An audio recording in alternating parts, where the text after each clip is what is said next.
Bismillahirrahmanirrahim. Assalamualaikum warahmatullahi wabarakatuh. Alhamdulillahi rabbil alamin.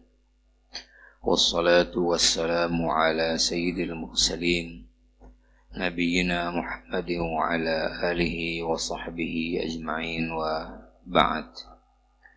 فأوصيني وإياكم جميعا بتقوى الله اتقوا الله حق تقاته ولا تموتن إلا وأنتم مسلمون وتزودوا فإن خير الزاد التقوى واتقوا الله يا أولي الألباب.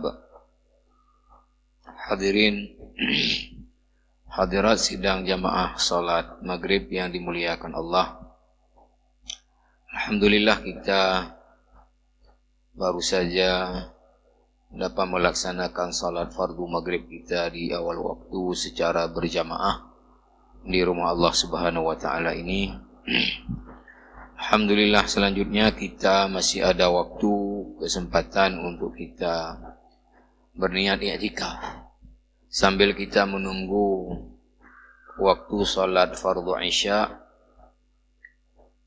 dan juga kita dapat duduk dalam majelis ilmu, majelis yang sangat dibangga-banggakan Allah kepada para malaikatnya.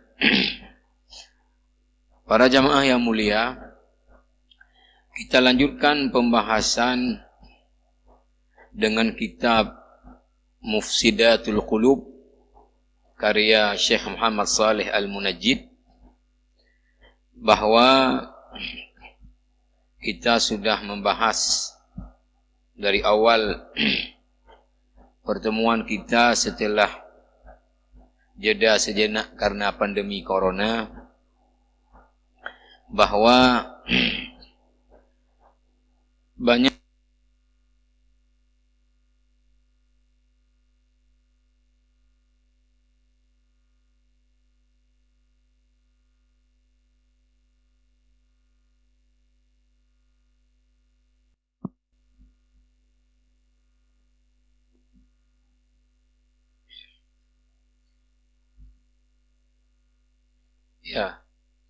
bahwa banyak umat Islam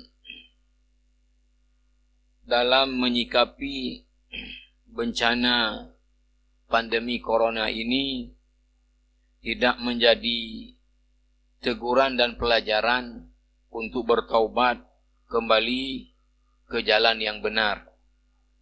Ini disebabkan seperti Allah sebut di dalam surah Al-Baqarah tentang Bani Israel yang sudah melihat kekuasaan Allah di hadapan mereka, tapi tetap saja kemudian membangkang kepada Allah karena hati mereka keras seperti batu, bahkan lebih keras dari batu. Maka kita kemudian mengangkat pembahasan tentang apa saja sebab-sebab yang membuat hati seorang mukmin menjadi keras, atau mungkin dalam bahasa yang lain, apa saja perkara-perkara yang membuat seorang mukmin menjadi bandal, menjadi batat, tidak taat kepada Allah Subhanahu wa taala. Maka Syekh Saleh Al-Munajjid menulis satu kitab di antara banyak karya beliau, khusus membahas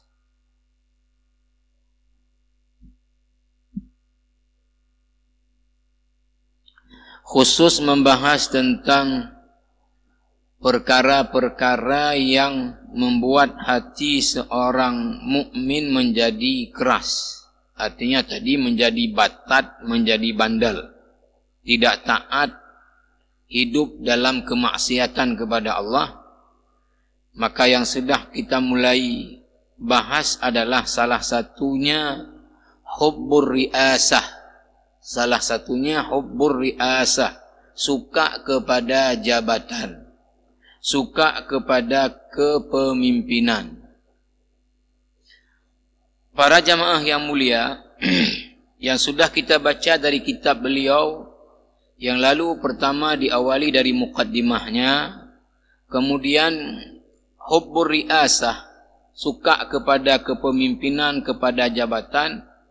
Ini oleh para ulama diberi istilah dengan asyahwatul khafiyah, syahwat yang tersembunyi. Dan yang awal sekali mempelopori istilah ini adalah seorang sahabat Nabi, namanya adalah Shaddad ibni Aus. Shaddad ibni Aus suatu hari menggunakan pakaian, artinya membungkus diri dengan kain kafan, lalu menangis. Kemudian ada yang bertanya kepadanya, apa yang membuat dia menangis? Maka sahabat ini kemudian mengatakan, sesungguhnya perkara yang paling saya takut menimpa kalian adalah syahwat yang tersembunyi. Apa itu syahwat tersembunyi?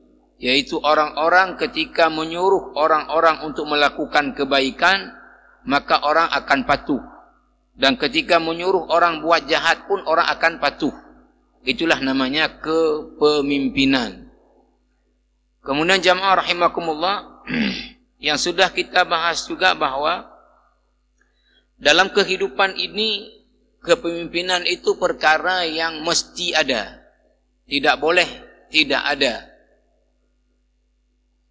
Nabi SAW di dalam hadis riwayat Abu Daud dengan derajat hadis hasan, masih masuk kategori hadis sahih, bahawa Nabi SAW bersabda, "Idza kharaja thalathatun fi safarin falyu'ammiru ahadahum."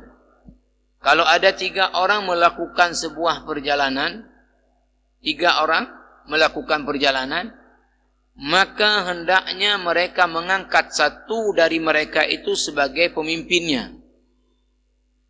Maka hadis ini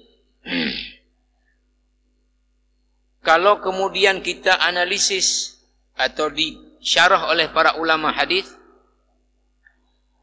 untuk sebuah perjalanan yang hanya sementara dan orang hanya 3 orang saja, maka itu perlu kepada pemimpin satu dari 3 tadi.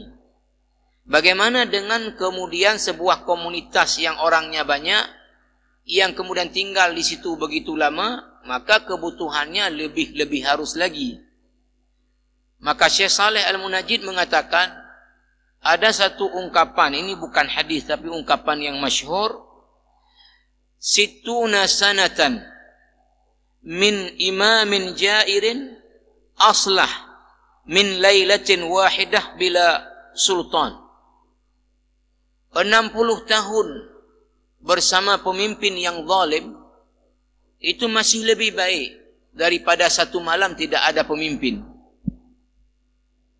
Maka Syekh Saleh Al-Munajjid mengatakan bahawa kepemimpinan di dalam Islam adalah sesuatu yang harus. Karena perkara menegakkan syariat agama Allah, menyuruh yang ma'ruf dan mencegah yang mungkar, ini butuh kepada kepemimpinan. Maka dakwah dalam hal-hal tertentu itu ditegakkan dengan kepemimpinan. Begitu juga urusan-urusan keadilan dan penegakan-penegakan keadilan. Kemudian jamaah rahimakumullah, yang sudah juga kita mulai baca belum selesai, oleh Syekh Saleh Al-Munajjid ditulis tentang mauqiful muslim minal wilayah.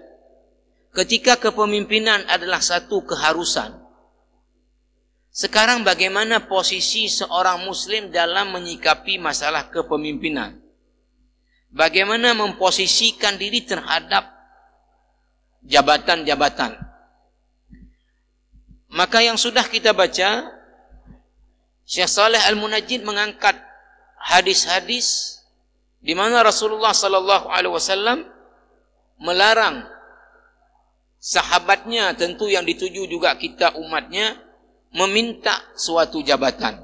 Dilarang meminta suatu jabatan. Misalnya dalam hadis Sahih Bukhari dan Sahih Muslim, Rasulullah pernah berpesan kepada Abdullah ibn Samurah dengan berkata kepadanya, "Ya Abdurrahman, la tas'alil imarah." Hai Abdurrahman, jangan kamu minta jabatan. Jangan minta kepemimpinan. Kenapa sebabnya? Fa innaka in utitaha an mas'alatin ukilta ilaiha wa in utitaha min ghairi mas'alatin u'inta 'alaiha. Kamu kalau mendapatkan jabatan dengan cara meminta, ini baru cara meminta, apalagi dengan cara menghalalkan segala cara. Ini dengan meminta saja, ya, an mas'alah, meminta artinya nebohlon, nebudu'lon. Apalagi kemudian kalau untuk mendapatkan jabatan, ya, menghalalkan segala cara. Ini sekedar meminta. Hai Abdurrahman, jangan minta jabatan. Karena kalau kamu mendapatkan jabatan dengan cara meminta, maka kemudian Allah tidak akan membantu kamu dalam menjalankan jabatan itu, dibebani atas diri kamu saja. Tapi kalau kamu mendapatkan jabatan dengan cara tidak meminta, tetapi diminta, diberikan, maka Allah akan menolongmu dalam mengerjakan tugas dalam jabatan tersebut. Ini hadis Sahih Bukhari dan Sahih Muslim. Abu Musa al-Ash'ari radhiyallahu anhu juga pernah suatu hari datang menjumpai Rasulullah sallallahu alaihi wasallam, dan bersamanya ada 2 orang dari kabilahnya orang Asy'ari. Berarti orang ini bertiga bertemu dengan Rasulullah sallallahu alaihi wasallam. Yang satu, kata Abu Musa, di sebelah kanannya, yang satu di sebelah kirinya. Kemudian jamaah rahimakumullah, kedua orang sahabat Abu Musa al-Ash'ari ini ketika bertemu kepada Nabi meminta jabatan. Meminta kepada Nabi jabatan. Nabi waktu itu, kata Abu Musa, sedang bersiwak. Maka setelah Nabi selesai bersiwak, apa kemudian kata Nabi kepada orang ini? Nabi mengatakan, pertama disebutkan di sini bahwa Abu Musa mengatakan kepada Nabi, "Walladzi ba'asaka bil haqq ma atla'ani ala ma fi anfusihima wa ma sya'urtu annahuma yatlubani al-amal." Kata Abu Musa, saya tidak ada firasat kalau orang ini pergi bersama saya ketemu dengan Rasulullah mau minta jabatan, saya enggak ada firasat sama sekali. Rupanya ketemu Rasulullah minta jabatan. Maka Rasulullah kemudian mengatakan, "Qala lan aw la nasta'mil ala amalina man aradahu." Rasulullah mengatakan, kita tidak sekali-kali, atau ada juga lafaz, tidak akan memberi jabatan kepada yang meminta. Kita tidak akan memberi jabatan kepada yang meminta. Walakin idhab anta ya Aba Musa faba'athahu 'ala al-Yaman.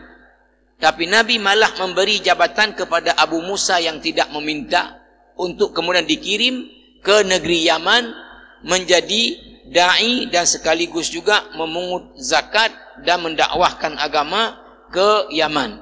Dua orang yang minta tidak diberi, malah Rasulullah memberikan kepada Abu Musa yang tidak memintanya. Ini hadis ini juga rawahu Imam Bukhari dan juga rawahu Imam Muslim. Di dalam hadis yang lain jamaah rahimakumullah juga yang diangkat oleh Syekh Shalih Al-Munajjid, ini hadis rawahu Imam Bukhari. Rasulullah sallallahu alaihi wasallam bersabda dari Abu Hurairah radhiyallahu anhu, "Innakum satahrisuna 'ala al-imarah wa satakuna nadamah yaumil qiyamah." Sesungguhnya kalian akan menjadi orang-orang, artinya bukan di zaman sahabat, tapi kemudian di zaman setelah itu barangkali, sesungguhnya kalian akan menjadi orang-orang yang tamak kepada jabatan. Maka nanti di hari kiamat akan menjadi penyesalan bagi kalian. Kalau sekarang orang yang dapat jabatan menjadi bangga, menjadi sangat senang, diberikan ucapan selamat di mana-mana, ya, maka salah-salah, tidak mengurus dengan benar, cara perolehnya tidak benar, ini akan menjadi penyesalan di hari akhirat nanti. Kenapa dulu meminta, kenapa dulu mencari-cari jabatan, maka ini akan menjadi penyesalan di hari akhirat nantinya. Jamaah rahimakumullah, Syekh Shalih Al-Munajjid, ini yang belum kita bahas kemarin, kita lanjutkan. Qala As-Sa'di rahimahullahu ta'ala, ini salah seorang ulama besar di Saudi, Syekh As-Sa'di, menulis juga banyak kitab dan menjadi rujukan. Syekh Shalih Al-Munajjid mengutip apa yang disampaikan oleh Syekh As-Sa'di rahimahullahu ta'ala. Al-imaratu wa ghayruha min al-wilayati 'ala al-khalqi la yanbaghi lil-'abdi an yas'alaha wa yata'arradu laha. Kata beliau, kepemimpinan ini adalah merupakan sesuatu yang memang terkait dengan kebutuhan daripada masyarakat. Tetapi seorang hamba tidaklah kemudian dia meminta jabatan tersebut. Bal yas'alullaha al-afiyata wassalamah. Malahan yang lebih baik meminta kepada Allah untuk diselamatkan dari diberi jabatan. Seorang hamba pertama hendaknya tidak meminta jabatan. Yang kedua, meminta perlindungan kepada Allah untuk mendapatkan jabatan. Karena takut-takut nanti menjadi penyesalan di hari akhirat. Fa innahu la yadri hal takunul wilayah khairan lahu am syarran. Karena dia tidak tahu apakah jabatan itu menjadi baik untuknya atau malah buruk baginya. Maka baiknya dia tadi tidak meminta, bahkan berlindung kepada Allah dari mendapatkan jabatan kalau itu menjadi sesuatu yang buruk bagi akhiratnya. Wala yadri hal yastati'ul qiyama biha am la. Dan dia tidak tahu apakah dia mampu menunaikan itu dengan baik atau tidak. Fa idza sa'alaha wa harasa 'alaiha wukila ila nafsihi, wa mata wukila al-'abdu ila nafsihi lam yuwaffaq wa lam yusaddad fi umurihi wa lam yu'an 'alaiha li'anna su'alaha yumbi'u an mahdhuraini. Tapi kalau seseorang meminta jabatan dan dia tamak kepada jabatan, maka ini nanti tidak akan dibantu oleh Allah di dalam dia melaksanakan jabatannya itu. tidak akan dibantu. Dan meminta jabatan ini, ya, kalau tamak dan meminta jabatan ini akan memberikan dua dampak bahaya, dua sisi negatif kepada orang tersebut. Al-awwal, yang pertama adalah al-hirsu ala dunya wal ri'asah, wal hirsu yahmilu ala raibati fi at-takharrudi fi malillahi wal 'ulu ala ibadillah. Bahaya pertama bagi orang itu kalau tamak kepada jabatan adalah apa? Tamak kepada jabatan dan tamak kepada dunia ini akan membawa orang itu kemudian nanti, ya, akan semena-mena, ya, terhadap, ya, masyarakat. Artinya berlaku semena-mena. Kemudian begitu juga dalam hal masalah untuk mendapatkan fasilitas duniawi dari harta, maka dia akan lakukan berbagai cara walaupun itu cara-cara yang diharamkan. Ini yang akan terjadi kalau orang meminta jabatan, tamak kepada jabatan. Itu akan menggiring orang ini kemudian menjadi semena-mena, ya, di dalam jabatannya, menjadi semena-mena juga dalam mengumpulkan aset melalui jabatan yang dia peroleh itu. Wathani, yang kedua, fihi naw'u ittikal ala nafsi wa inqita' anil isti'anati billah. Yang kedua adalah orang yang meminta jabatan, tamak kepada jabatan. Ini orang ini, ya, yang akan terjadi apa? Yang akan terjadi membanggakan kemampuan dirinya, maka dia akan jarang, bahkan mungkin tidak akan kemudian memohon kepada Allah untuk kemudian dia bisa menunaikan jabatannya dengan baik.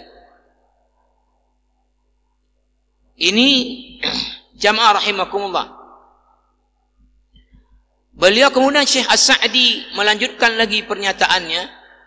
Wa amma man lam yahris 'alaiha wa lam yastashrif laha bal atathu min ghairi mas'alatin.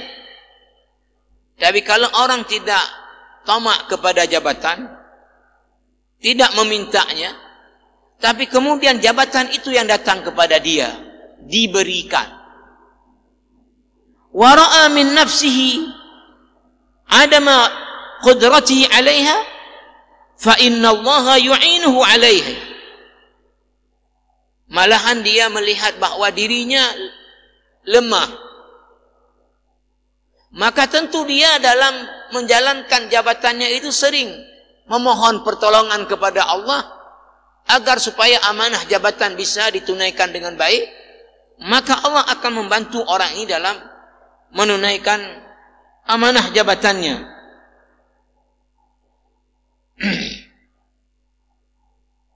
Ini kata Syekh As-Sa'di. Kemudian jamaah rahimakumullah, wa fi qawlihi, dalam hadis Nabi sallallahu alaihi wasallam yang disampaikan kepada Abdurrahman ibni Samurah tadi, jangan minta jabatan, karena kalau kamu mendapatkan jabatan dengan cara meminta, maka Allah tidak akan membantu. Tapi kalau diberikan jabatan, maka kemudian Allah akan membantu kalau mendapatkannya bukan dengan cara meminta. Maka pada hadis, kamu akan dibantu dalam menjalankan amanah jabatan tersebut kalau cara perolehnya tidak meminta. Dalilun ala anna al-imarata wa ghairaha minal wilayati ad-dunyawiyah jami'ah lil amraini lid-din wa dunya. Maka hadis tadi, kamu akan dibantu kalau mendapatkan jabatan tidak dengan cara meminta. Maka ini menjadi dalil bahwa kepemimpinan ya, itu terdapat di dalamnya dua unsur. Satu unsur dunia, satu lagi adalah unsur agama. Fa innal maqsud minal wilayati kulliha islah dinin nas wa dunyahum. Ini yang barangkali hilang dari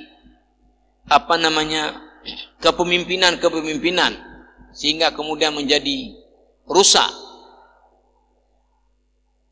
Syekh As-Sa'di mengatakan, dan seyogyanya inilah memang yang harus, kepemimpinan di level apapun, tugasnya adalah dua. Di level apapun. Yang pertama tugasnya adalah memperbaiki amal agama masyarakat. Yang kedua adalah memperbaiki kemaslahatan dunia masyarakat. Jadi kepemimpinan dalam level apapun tetap tugas utamanya dua. Pertama, menghadirkan kemaslahatan akhirat orang-orang yang dia pimpin. Yang kedua adalah menghadirkan kemaslahatan dunia orang-orang yang di bawah kepemimpinan dia. Inilah sekarang yang hilang. Apalagi kalau kemudian cara pandangnya cara pandang sekuler. Artinya faham yang memisahkan antara agama dengan negara. Artinya negara, kepemimpinan tadi di berbagai level tidak ada urusan dengan mengurusi agama. Urusan agama ini urusan masing-masing. Maka kalau ini kemudian yang menjadi cara pandang, ya tentu kemudian kepemimpinan di level manapun nggak ada urusan dengan masyarakat, mau sholat nggak sholat masyarakat, mau puasa nggak puasa masyarakat, mau maksiat nggak ada urusan. Yang diurusi hanya apa? Urusan dunianya masyarakat. Masyarakat bisa sejahtera, ekonomi kemudian tumbuh, macam-macam dunia ini kemudian sarana prasarana. Inilah pola pikir sekuler. Tapi kalau kepemimpinan di dalam siasah syar'iyah, ya di berbagai kitab tentang siasah syar'iyah, artinya fikih tentang siasah syar'iyah, maka kepemimpinan di level manapun tugas utamanya dua. Pertama tadi adalah apa? Memberikan kemaslahatan agama bagi orang yang dipimpin. Artinya mohon maaf, misalnya kecil, tugasnya bukan saja memikirkan bagaimana masyarakatnya itu tenang, kemudian tentram, kemudian katakanlah ininya tertib teratur, tetapi juga kecil menjadi tugasnya bagaimana rakyatnya ada sholat enggak, rakyatnya ada pergi ke masjid enggak, rakyatnya ada maksiat enggak. Maka kalau rakyatnya tadi belum sholat, maka tugas kecil bagaimana mendakwahkan orang ini untuk sholat. Kalau ada orang yang maksiat, tugas kecil bagaimana kemudian nahi mungkar, mencegah orang yang tidak maksiat. Ini malah tugas utama kepemimpinan dalam Islam. Menegakkan ketentuan-ketentuan Allah dalam wilayah kepemimpinannya. Baru kemudian yang berikutnya adalah kemaslahatan dunia rakyat yang dia pimpin tadi. Memastikan kalau misalnya jalannya rusak, bagaimana supaya kemudian melaporkan untuk diperbaiki. Memastikan bahwa dana desa apa yang kemudian menjadi prioritas bisa meningkatkan kesejahteraan. Itu nomor 2. Justru yang nomor 1 inilah tadi. Nah, tapi ketika kemudian pola pandangnya adalah tadi sekuler, ya maka kepemimpinan di level manapun gak ada urusan dengan agama masyarakat, itu urusan masing-masing. Ya, urusan kepemimpinan ini adalah apa? Ya, sesuai dengan mungkin tupoksi lah bahasa sekarang. Tugas dan fungsinya apa? Tidak ada urusan dengan urusan masalah agama. Ini jamaah rahimakumullah.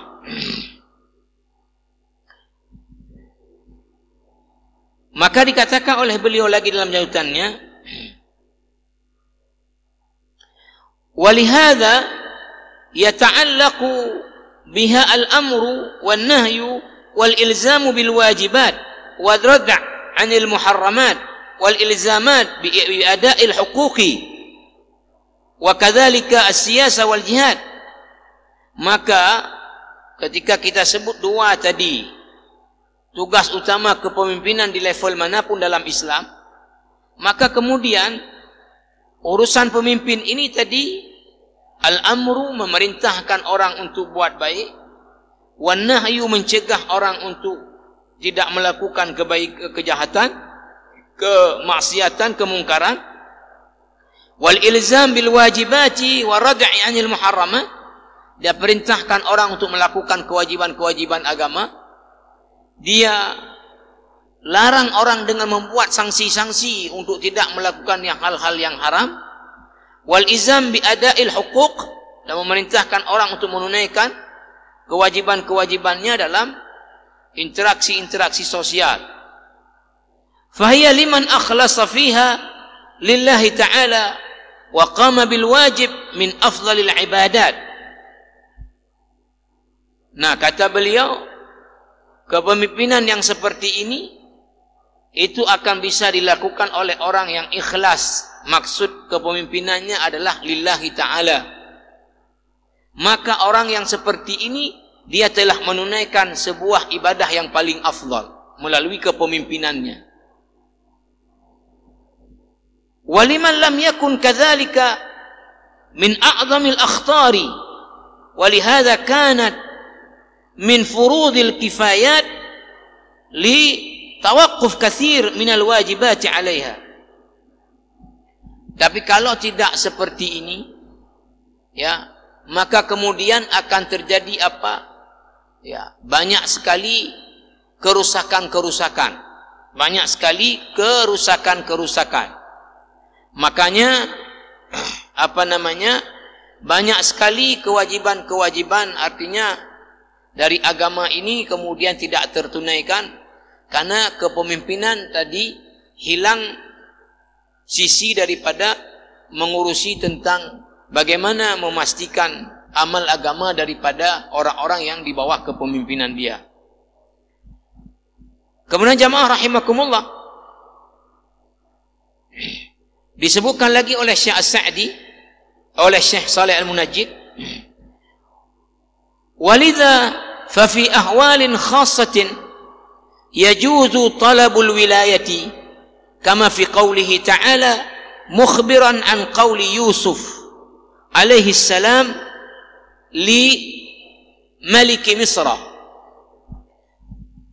Di dalam kondisi-kondisi tertentu dibolehkan mengajukan diri untuk sebuah jabatan, sebagaimana Allah ceritakan kisahnya Nabi Yusuf yang mengajukan diri kepada Raja Mesir untuk diberi jabatan sebagai Menteri Bulog. Ada juga yang menyebutkan Menteri Bulog dan Menteri Ekonomi. Di dalam surat Yusuf pada ayat 55, Nabi Yusuf mengatakan, qala ja'alni ala khazainil ard inni hafizun alim. Nabi Yusuf berkata kepada Raja Mesir, jadikanlah aku ini, ya, menteri yang mengurusi tentang logistik. Khazainil ard itu artinya gudang-gudang tempat menyimpan stok pangan ketika musim panen, nanti ketika pecekliknya kemudian didistribusikan. Kenapa Nabi Yusuf mengajukan diri? Inni hafizun alim. Karena saya ini orangnya pandai menjaga amanah. Hafiz, pandai menjaga amanah, tidak akan menyelewengkan amanah. Yang kedua, alim, saya punya ilmu tentang bagaimana mengelola logistik tadi. Bagaimana mengelola logistik. Kalau disebut tadi juga sebagai Menteri Keuangan dalam tafsir Al-Munir, saya punya ilmu bagaimana menjadi Menteri Keuangan. Pertama, saya orangnya amanah, tidak akan menyeleweng. Yang kedua, saya punya ilmu untuk mengelola tadi logistik atau masalah keuangan.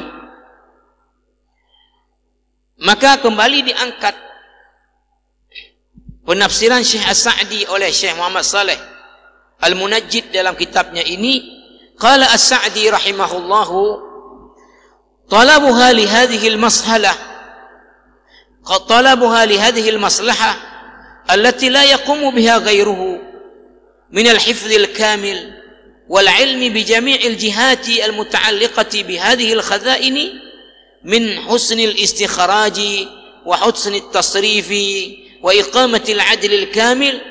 فهو لما رأى الملك استخلصه لنفسه وجعله مقدما عليه وفي المحل العالي. Dikatakan bahwa Nabi Yusuf meminta jabatan ini karena beliau memiliki tadi dua kapasitas. Yang pertama adalah integritas diri yang pasti bisa menjamin dirinya tidak akan menyeleweng bila diberi jabatan tersebut. Yang kedua, memiliki ilmu tentang bagaimana tadi mengelola logistik, kapan didistribusikan, kapan kemudian di ini. Beliau punya ilmu yang sempurna dan memastikan bisa berlaku adil di dalam menjalankan tugasnya yang diberikan. Jamaah rahimakumullah, disebutkan kemudian pendapat Ibnu Qayyim Al-Jauziyah oleh Syekh Saleh Al-Munajjid.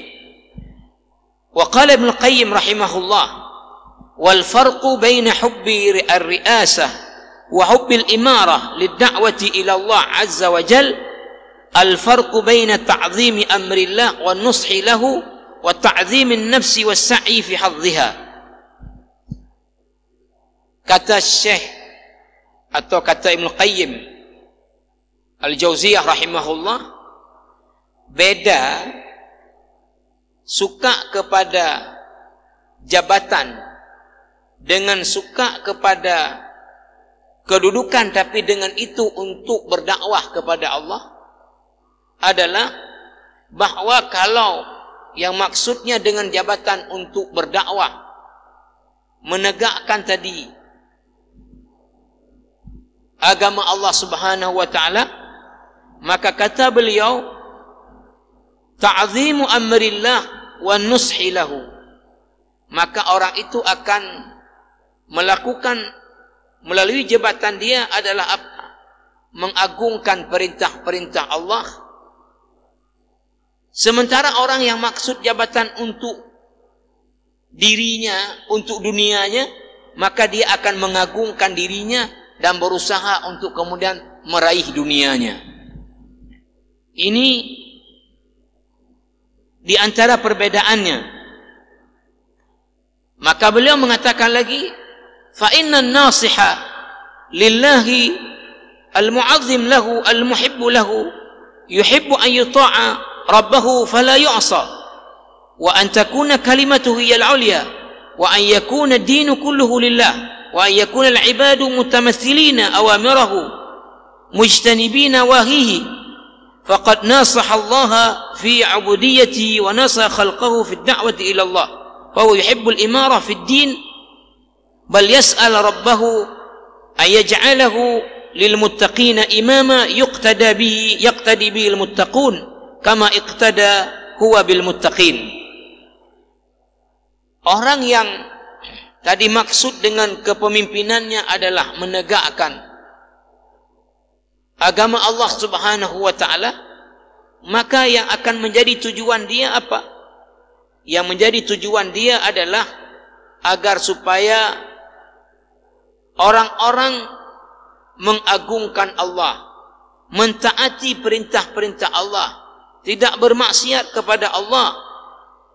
Inilah tujuan orang yang dengan kepemimpinannya adalah membuat bagaimana orang-orang menjadi taat kepada Allah, tidak bermaksiat kepada Allah.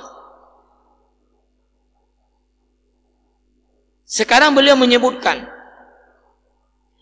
wa hadza bi khilafi talabir riasah. Ini berbeda kalau orang minta jabatan untuk kepentingan diri dan untuk dunianya. Fa inna talabaha atau fa inna tullabaha yas'auna fi tahsilha liyanalu biha aghradahum min al-'uluwi fil ardi wa ta'bidil qulub lahum wa mayliha ilaihim wa musa'adatihim lahum ala jami' aghradihim ma'a kaunihim 'alina 'alaihim qahirina lahum. Orang yang mencari jabatan untuk kepentingan dirinya, itu apa yang akan terjadi adalah maka dia akan berusaha untuk mendapatkan jabatan agar supaya apa? Agar supaya mendapat kedudukan yang tinggi sehingga dia dihormati oleh orang. Jadi kalau orang yang menginginkan Allah yang tinggi, dia tidak mengharapkan orang artinya menghormati dia, yang penting orang taat kepada Allah. Tapi orang yang menginginkan jabatan untuk diri dan dunianya, maka dia akan berusaha mendapatkan jabatan agar supaya apa? Supaya dia menjadi orang yang mendapatkan kedudukan dalam masyarakat yang tinggi, sehingga membuat orang kemudian tunduk kepada dia.